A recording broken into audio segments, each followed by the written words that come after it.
आज हम लोग जानते हैं यूनिवर्स के बारे में कुछ महत्वपूर्ण तथ्य। जैसे एग्जाम की जो दृष्टिकोण से जो सबसे महत्वपूर्ण प्रश्न होते हैं उसको आज हम लोग देखते हैं। सबसे पहले इसको पॉइंट पॉइंट के तरह से तरीके से देखते हैं। एज ऑफ यूनिवर्स 13.7 अरब वर्ष। एज ऑफ स्टार्स यानी कि तारों का उम्र 5 से 6 अरब वर्ष। एज ऑफ प्लैनेट्स मतलब ग्रह का उम्र 4.5 अरब वर्ष। सूर्य का प्रकाश पृथ्वी तक पहुंचने में लगा समय 8 मिनट 16 सेकेंड।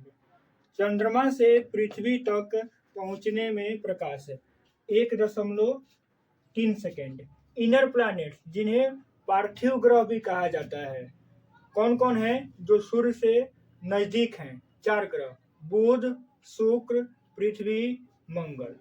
वैसे ही आउटर प्लैनेट्स जो मंगल के बाद आते हैं बृहस्पति, शनि, अरुण, वरुण। 8वें पॉइंट में हम लोग देखेंगे एस्ट्रॉयड्स मतलब क्षुद्र ग्रह सौर मंडल में मंगल ग्रह और बृहस्पति ग्रह के बीच में होते हैं। 9वां पॉइंट में हम लोग देखेंगे कि दूरी के क्रम से सूर्य से ग्रहों की स्थिति। सबसे नजदीक बुध, फिर शुक्र, फिर पृथ्वी, फिर मंगल, फिर बृहस्पति, फिर शनि, फिर अरुण, फिर वरुण। याद करने के लिए क्या तरीका है? याद कैसे रखेंगे सभी ग्रहों को दूरी के क्रम से?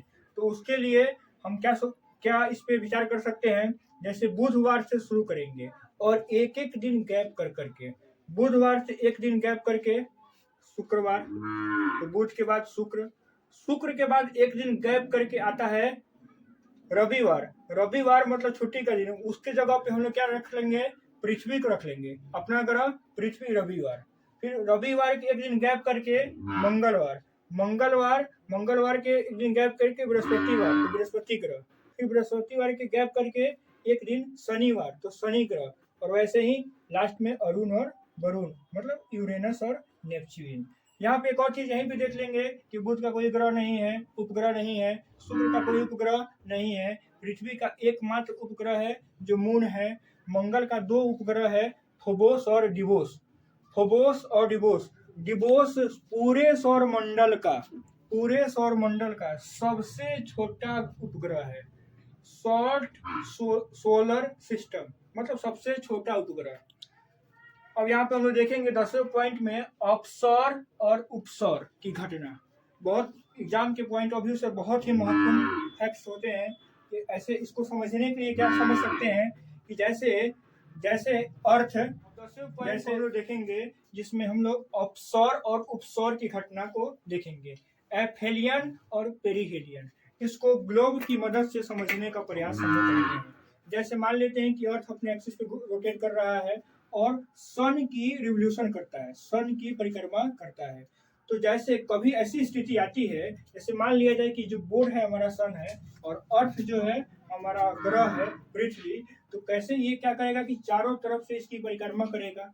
तो परिक्रमा करते समय कभी ऐसा स्थिति आएगा कि ये इसके करीब हो जाएगा और कभी ऐसा स्थिति आएगा कि सबसे दूर हो जाएगा। तो दूर वाली स्थिति को ऑफशोर कहते हैं और नजदीक वाली स्थिति को उपसौर कहते हैं। मतलब एपीहिलियन और पेरिहिलियन। और याद कैसे करेंगे ये किस दिन को होता है? तो 4 जुलाई को ऑफशोर की घटना और 3 जनवरी को उपसौर की घटना। याद करने के लिए 2 तरीका बनाया गया है। सबसे पहले कि अप मतलब दूर ऊपर हो रहा है, दूर जा रहा है, तो ऑफशोर मतलब दूर की स्थिति जो कब आती है? 4 जुलाई को आती है। और उपसौर मतलब नजदीक की स्थिति उपसौर मतलब उसका उल्टा। एक और दूसरा तरीका क्या है? एक अप हो गया दूर, अप मतलब ऑफशोर दूर की स्थिति।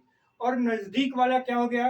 नजदीक वाले और जैसे इसको और कैसे समझेंगे कि जनवरी टू जुलाई लास्ट में आता है, दूर आता है, दूर। तो जुलाई वाला जो डेट है वो दूर की स्थिति दिखाता है कि ये सन से सबसे दूर की स्थिति है पृथ्वी की। इस तरीके से हम लोग 10वां पॉइंट क्लियर रखेंगे। ये याद रखेंगे ऑफशोर, उपसौर, 4 जुलाई, 3 जनवरी। और एक और कॉन्सेप्ट से हम लोग इसको याद कर सकते हैं, जैसे कि यहाँ पे 3 जनवरी, 3 जनवरी, 3 और 1 4, 3 और 1 4, 4, 4 और 3 7, 4 3 7, मतलब 3 जनवरी को उपसौर, और 4 4 और 3 7, मतलब यहाँ पे 4 जुलाई को, 4 जुलाई को क्या हो गया, अपसौर। ऐसे संख्या के मदद से भी हम लोग याद रख सकते हैं। 3 और 1 4, मतलब 3 जनवरी को अपसौर, उपसौर, और अपसौर के लिए 3 और 1 4, और 4 और 3 7, मतलब इसी अंक को बदल दिए, इसी पे हम लोग याद कर रख सकते हैं कब अपसौर और कब उपसौर। एग्जाम के दृष्टिकोण से महत्वपूर्ण है, ज्यादा फोकस किया गया। 11 पॉइंट डे और नाइट की अवधि से संबंधित है, जो पृथ्वी के रोटेशन पे निर्भर करता है। पृथ्वी के रोटेशन के कारण दिन और रात की अवधि बड़ी और छोटी होती है। 4 डेट याद रखेंगे, 21 जून, 22 दिसंबर, 21 मार्च और 23 सितंबर। 21 जून को सबसे बड़ा दिन, 22 दिसंबर को सबसे छोटा दिन, और 21 मार्च और 23 सितंबर को दिन और रात बराबर होते हैं। अब 12वां पॉइंट देखते हैं हम लोग इससे संबंधित।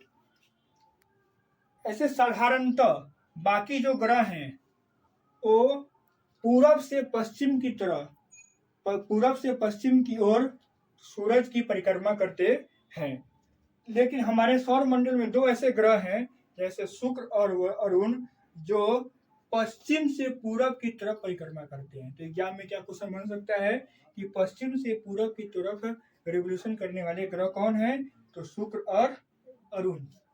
अब आते हैं 13वें पॉइंट पे। 13वें पॉइंट में देखेंगे कि कौन ऐसे उपग्रह हैं, कौन ऐसे ग्रह हैं जिनके उपग्रह नहीं होते हैं। तो 2 ऐसे ग्रह हैं, बुध और शुक्र, जिसके कोई उपग्रह नहीं होता है। 14 नंबर में देखेंगे कि गनीमीड बृहस्पति का उपग्रह है, जो बृहस्पति का सबसे बड़ा उपग्रह है, और साथ ही साथ गनीमीड सौर मंडल का सबसे बड़ा उपग्रह है। ये एग्जाम के पॉइंट ऑफ व्यू से बहुत महत्वपूर्ण प्रश्न है। अब आता है शनि।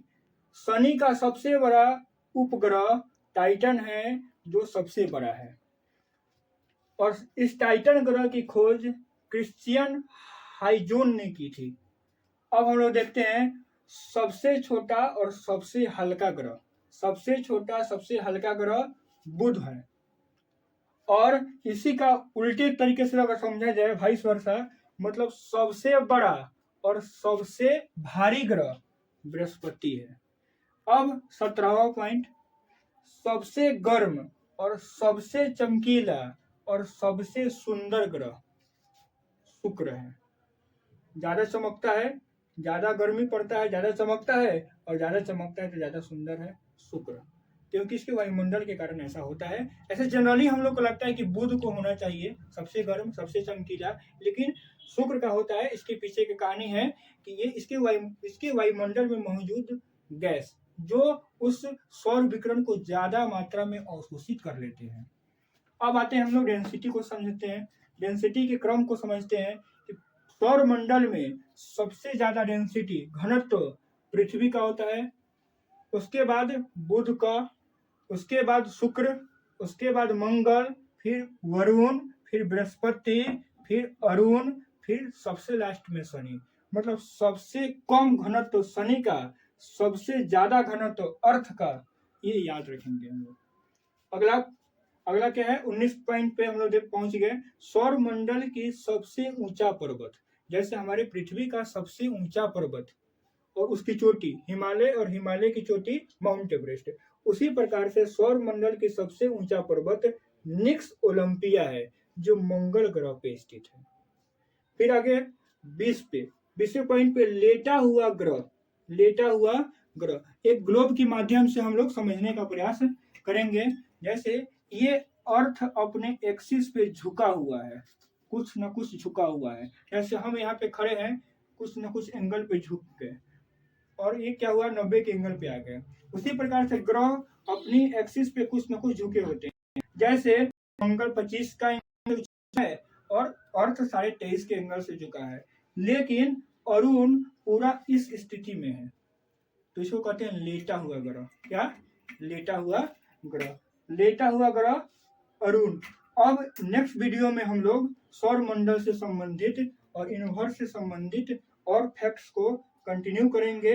ये टॉप 20 फैक्ट्स हैं, इसको और आगे बढ़ाने का हम लोग प्रयास करेंगे। नेक्स्ट वीडियो में आप लोग इसको आगे देखेंगे।